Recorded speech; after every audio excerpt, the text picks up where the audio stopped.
Hey everybody, welcome to the channel. I'll cut right to the chase here. This is a video that I've been on the fence about making. It's a cost recap video on the Farmall Super M project. I was hesitant about doing this because I don't want to come across as being distasteful or off-putting, but in the last 2 weeks, I'd say conservative estimate, probably I've had 20 people in the comment section basically pose this question. Like, when you get into a restoration to the last nut and bolt, about what does it cost, because it is a lot of work and it's a lot of parts. So I decided, being that there was that many people that have asked that question, maybe this could be kind of a handy tool to give somebody an idea perhaps of what to expect when you get into doing a tractor from basically the front to the back. Now, it wasn't that hard to compile because I keep track of everything for expenses. I have every receipt, every slip, every piece of paper, everything from this whole job. So it was just a matter of compiling it, kind of organizing it, and then tallying it up. So we'll get into it. I've got it all right here. I've got it broken down into, I think, 7 subsections that basically mimics the workflow as it happened throughout this tractor. And like I said earlier, my primary goal with this is to give you an idea about how much it would cost maybe if you just wanted to do an engine rebuild, or maybe a clutch, or maybe get into the back end, cosmetic, things like that. It'll at least give you an idea what we spent doing this. Now, these figures I have do not include tax, and they do not include shipping, because those are such variables depending on what part of the globe you're living in. And of course, with shipping, how many pieces do you buy at one time? The bigger the order, basically the less the overall shipping cost is going to be. So pretty much it's just the base price of the parts, and there's really no labor factored into that other than like machine shop bills, things like that. But I would say easily Senior and I handled 95% of the labor on this project ourselves. We're fortunate in the fact that we're equipped and we're able to do that. So if you were going to buy parts and then add labor on top of that, the figures would go up astronomically. So that's what we're going to do.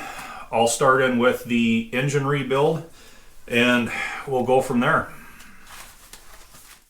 All right, everybody, I apologize, but this is the way we're going to have to do this. This is actually the second time I've recorded this. The first time I entered all the block text for this whole rebuild into my, El Cheapo GoPro editor, and it lost its mind. I could not get a video thrown together. So we're just going to go the handwritten notes. That's all right. I think it's plenty legible. Plus, if you want to read through the entire list, feel free to pause it, read through at your leisure. Otherwise, I'm probably not going to hit every item in this whole notebook because we'd be here for an hour, but we'll hit the high spots anyhow.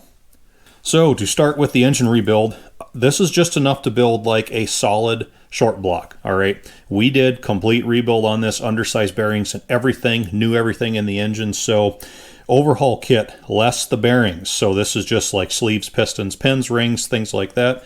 $534.83. So then main bearings, 10 under, $74.99. Rod bearings, 10 under, $54.32.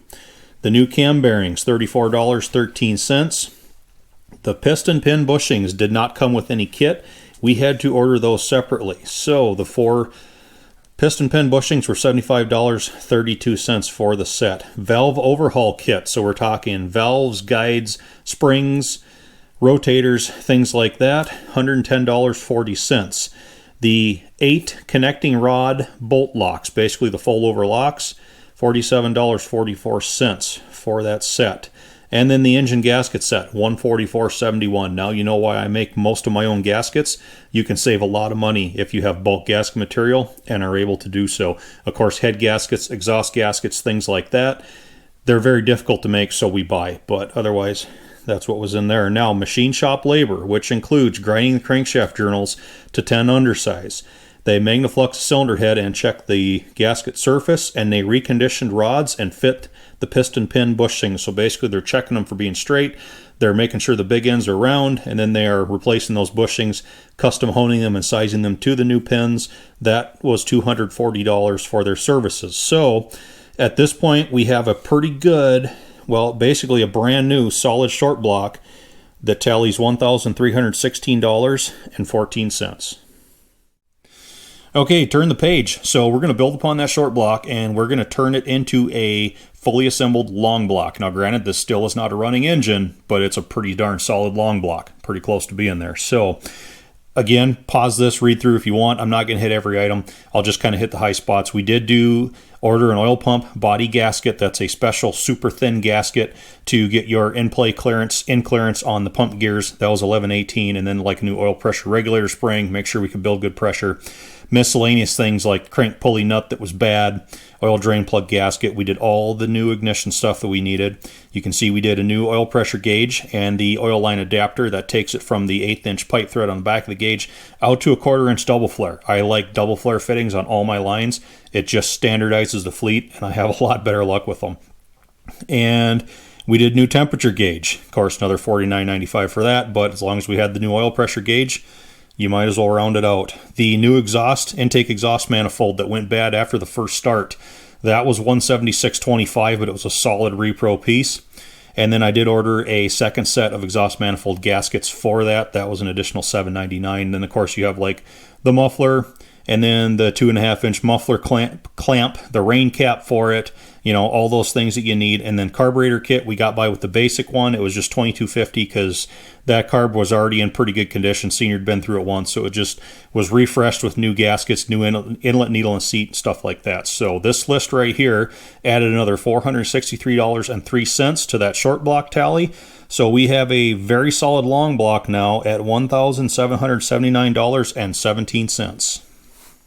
So here we have the third and final page to get us to a fully rebuilt running engine minus the flywheel, because I chose to include the flywheel in with the clutch stuff. So keep that in mind. But basically, cooling system is all we needed to round this rebuild out on the engine. So first thing we did was we had the radiator core sent in and repaired. So basically, Hermantown Radiator pressure tested it, cleaned it. They replaced the kinked and damaged overflow tube, and they painted it. That tallied $94.24, so that saved us some money over having to buy a new radiator. Thankfully, our old one was still in pretty good shape.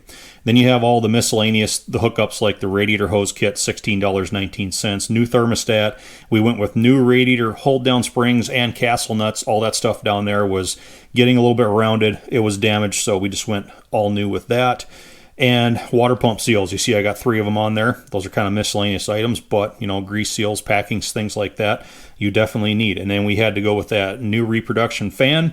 The old one was damaged on the tractor, so that was another $29.03. So the cooling system added an additional $278.64 to the already long block tally. So a running engine, basically parts with a little bit of labor, cost $2,057.81. So now we move into clutch and flywheel. So basically everything in this mid section of the tractor right here. And of course we had a lot of damage we found in there when we got into it. You guys have all watched the videos. If not, I've got playlists on it. Feel free to go check it out, right? So let's get into that tally. To begin with, we took the original flywheel out of this tractor and found the clutch surface was horribly heat checked. We took it up to the clutch shop. They ground it. They did an extensive grind on it, could not get all the heat checking out of it. We ended up having to write it off. But for their labor and their trouble, it still cost us $95 to determine that. So I went to the local tractor salvage yard and sourced a very good replacement flywheel for another $100. We took that one up. They ground that one. That was only $75 charge because it was in much better shape. A new ring gear for that replacement flywheel was $72.99. The clutch shop also rebuilt our pressure plate for $148.48, and they relined our old clutch disc for $90.95. Then you have pilot bearing, new throwout bearing, and now we get into that bell housing casting. Ours was damaged when we got inside. You guys, I'm sure you remember from the videos, but I was able to, again, at the tractor salvage yard, source the correct 3-bolt starter flange, Super M bell housing casting for another $100. Granted, I didn't think that was super bad price on that, but it was very rusty. They knew it was going to take a lot of cleanup, so they gave me some room there. It all turned out great. Our input shaft was worn on the pilot bearing end, so again, the salvage yard had a good one of those for $35, and the input flange of the transmission had been hammered on. It had been running loose on the shaft. The seal surface was destroyed. They also had a good used one for $40. And the input coupling, that's where you have the bolts and the rubber washers, the steel retainers for them. all of that stuff was just, it had been running loose. It was all bad. Thankfully, the bolt kits, the rubber discs, and the steel retainers were all available new aftermarket. You can see the cost tallies on those. So our entire clutch and flywheel list with all the troubles we had tallied $908.72. Okay, so granted, the midsection of this tractor sucked up a lot of resources because we had a lot of trouble in there. But we're moving on to what I classified as chassis now, and there's a lot of miscellaneous stuff in here. It's a real mixed bag, but it was basically everything required to get a rolling chassis minus wheels and tires. So you're going to have front end parts on this, you're going to have back end parts on this, you're going to have a lot of miscellaneous stuff. And I have 2 pages here. We're not going to hit every item, but we'll go through it rather quickly. So chassis page 1, we'll start with PTO housing and engagement rod. You remember our old PTO housing had 2 of the 3 mounting ears for the shield cracked off, and the engagement lever was broken off. So I got a new housing, a new lever, and the engagement rod, again from the local salvage yard, $70 for all that. PTO seals, 2 of them for the PTO shaft, 1 for that side engagement rod, they're on there as well. Belt pulley drive bushing. Basically, I had to rebush the one shaft inside the belt pulley. That was fairly easy, just a stock bushing from a supplier, $9.20, little lathe time, had it fixed right up. The new belt pulley seal, $12.69, and then the steel belt pulley we put on there. Senior sourced that from one of the tractor shows at the flea market, $60 for that. I included it on the list because it's a part we put on the tractor. Then you have just the general, the back end stuff, the axle seals, the bull pinion seals, clutch pedal bushing. You remember the clutch pedal was flopping all around, and that was actually the exact same bushing stock that I had to use for the belt pulley. So that was another $9.20 there. So milling machine and lathe work, and built that shaft up, pushed the pedal back down, and it's nice and tight, all well and good. So, and tons of miscellaneous like the brake rod, rubber pull boots, input flange seal, steering shaft and bushing. That was what we bought from the local salvage yard to replace basically that power steering unit we took off of here. That was another $80 for those parts. And then you have steering related, the worm shaft seal up in the top of the pedestal up there. Then the vertical pedestal shaft seal is on there. Front wheel hub seals, $41.78, but we were into that front axle. Repacked bearings, resealed everything, made sure all that was good. The U-joint in the steering shaft was bad, so we did that. Repro steering wheel, $49.50, and then just miscellaneous, new tie rod boots, new gear shift knob. We put a new throttle spring in that M&W throttle, as well as new friction discs to get that working like it should. Seat shock absorber, $43.99, spendy item, but we had to get that special short one that fits in underneath the seat pivot. Senior got a new seat cushion pad for $34.50. That radiator mud guard, that repro piece I put in below the radiator that I had to cut a couple pieces out of to jibe with that Norden aftermarket front axle, that was $68.50. And page 2 now of chassis, the new drawbar that I bought because the original one was almost pulled all the way through, $175.50. The drawbar roller, the Super M never had that before, so that was an upgrade. We did a repro one of those, $51.99 from Steiner. And then the drawbar roller stop that I ruined and then ended up using as a pattern to fabricate the one we ended up using, $39.99 for that piece. I included it on there anyway because it was part of the process. Now the fenders, $304. Now granted, that was a lot of money. These are new reproduction fenders, and normally I would have went to the swap meets and tried to find something there instead, but with all that stuff having been shut down this last year, and I was under the time crunch to try and get as much of this in paint as I could before it got too cold to do so, it was one of those things where it was easier just to buy the new reproduction ones. They show up at your door a few days later and you've got that item ticked off the list. So that's the route I chose to go with those. Continuing on down the list, the fender extension bracket kits. That was another $64.95. And then we had the hydraulic pump rebuilt by one of the local hydraulic businesses, $104.59. They checked all the clearances, resealed it, verified it was good. Custom made hydraulic hoses, $186.12. And then like a miscellaneous piece like that hydraulic lift all control lever spring, $12.99 new repro. That old one was broken. And the brake lock assist kit, which I showed you in one of the last videos, and I still don't have it on the tractor because I have to paint it, but I put it on here anyway, $75. So our mixed bag chassis total Tallies $1,684.59. All right, wheels and tires, largest tally of the whole machine. New rubber is ridiculous for tractors, but we'll cut right to the chase. The new Titan 14 9x38 6-ply tires, $1,314 for the pair, and new rear inner tubes for them, another $142. Now, the 11-inch by 38 deep drop center rear rims, $753.86. And that was another expense that was up there, but with the way the old rims had been rotted out from the fluid that had been in them, we decided we weren't going used. We weren't going to mess with rust scale and pitting and all of that stuff. We were going to go brand new with them and just be done with it. We don't have to worry about it again. So again, that's the route we chose to take there. Continuing on, you remember we only had to do the one front tire because the other one was replaced like 2 months before this thing started knocking, and it still had the nubs on it. So that 650 by 16 front tire, $82.99, and the new tube for that, additional $18.95. Now, that second set of wheel weights with the square-headed bolts that I purchased from, again, the tractor salvage yard, that was $200. And in my area for probably the last 10 years, $100 a weight for those back wheel weights is about what you can expect to pay. So grand total for wheels and tires, $2,511.80.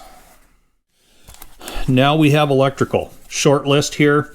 We didn't have to get into the starter. Senior had already rebuilt that, and of course he reused the old charging system that was on here. We refreshed the wiring harness, but we did have a few expenses that we had to incur.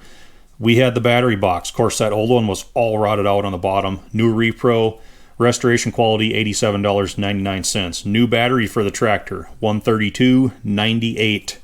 Some bulk battery cable for $17.99. That battery mat that we put underneath the battery to absorb any acid that might come out, $450. Kind of a small expense, but it can really save you some headaches. And then miscellaneous things like the terminal lugs for making the new cable, that rubber amp box grommet where the wires go up into the bottom of that thing, $459 for a new one. And miscellaneous supplies, which is basically terminals, solder, shrink tube, some wiring, things like that. I had some receipts that tallied about $35. So $288.84 into the electrical side of it. Could have been a lot more expensive if we would have had to get into like generator, starter, rebuilds such as that. Okay, so the final heading is cosmetic, and basically it's everything it took to put the shine back on the tractor. And I covered this in the videos, but I'll say it again. This is not top tier paint. We did not do like a PPG or a DuPont paint job on this. I've done those on other tractors. They're awesome, but this was built for the field, not for the show. It just needed to be red and get some shine back. That Van Sickle brand paint for our working tractors is my preferred choice. It doesn't cost a lot of money, but it still performs very, very well. So to start tallying that up, the red primer we used, 1 gallon can, $29.99, not bad. And then the IH red, we started out with the initial gallon can, again $29.99, and then I had to go and buy that additional quart can of the red to get us through to the end of the job. That was another $11.99. I've got hardener on here twice because the first can I believe was a pint for $24.79, and then I had to go buy a smaller can again to get us to the end of the job for another $12.99. Now the DuPont mid-temp reducer 1 gallon can for $60.20. I'll admit that's a lot of money for reducer, but for some reason, and I can't back this up with any scientific anything, but when I use that DuPont mid-temp reducer along with hardener, I just seem to get a better gloss, a better shine on my paint jobs. I don't know what it is, and reducer should just be reducer. It really shouldn't matter what brand. Bear with me here, folks. I'm a believer in the DuPont mid-temp. It just comes out better when I use that stuff. So yeah, that was worth $60 to me. And to finish out the list, that wire grill screen kit that I put in behind the grill, $29.99, and then the Repro grill screen clips, $6.99 for that set, holds it all in there. The new reproduction hood emblem, $14.95, and the stainless steel screws for that, another $1.49, and the decal set. Most expensive item on the list, but I love those laser cut vinyl decals, $96.49. So the whole cosmetic tally is only $319.86, and that's remarkably cheap considering what, like I said, like a DuPont or a PPG top tier paint job would run you. But For the working tractors, that's all we need. Okay, so we're just about ready to tally it all up. I do have a miscellaneous column, and that's just general small receipts like from hardware store stuff, parts store stuff, the nuts and bolts, things like these clamps or pieces of bulk hose that I made these air inlet pipe connections out of, drains, pipe plugs. We replace every pipe plug on a tractor because the square heads are usually half rounded out anyway, and it gives you new threads. Everything seals up a lot better, and just, all kinds of nuts, bolts, washers, fittings, all kinds of small receipts tallied about $200. And I'm going to also list a International Harvester 300 parts tractor. It's one we had here on the premises, and my dad traded something with my uncle for it, and long story short, we've got about $100 into that tractor, and we pulled more pieces off that thing. Like the drawbar swing brace back there came off the 300. It was the same as what was on the M, but the M's was all bent, so we used that. We used, oh my gosh, tons of dot top IH bolts came off that 300. Wiring harness clips came off the 300. The tip back seat that Senior added up there, that came off the 300. That's probably the best $100 we put into this tractor, was that old 300 parts unit. So with the $200 miscellaneous tally, I'm saying $300 total, miscellaneous and parts tractor combined. So let's add it all up. So the running engine total, $2,057.18. Clutch and flywheel, $908.72. Chassis, the mixed bag, $1,684.59. Wheels and tires, $2,511.80. Electrical, $288.84. Cosmetic, $319.86. And the miscellaneous with parts tractor, $300, gives us a total of $8,070.99. So that's the whole rundown on the Super M project based on expenses I can track. Now, granted, there are other expenses that aren't on that list, like the brake discs that Senior used. He had some new old stock ones that had been here for 20 years, and we don't even remember what he paid for them.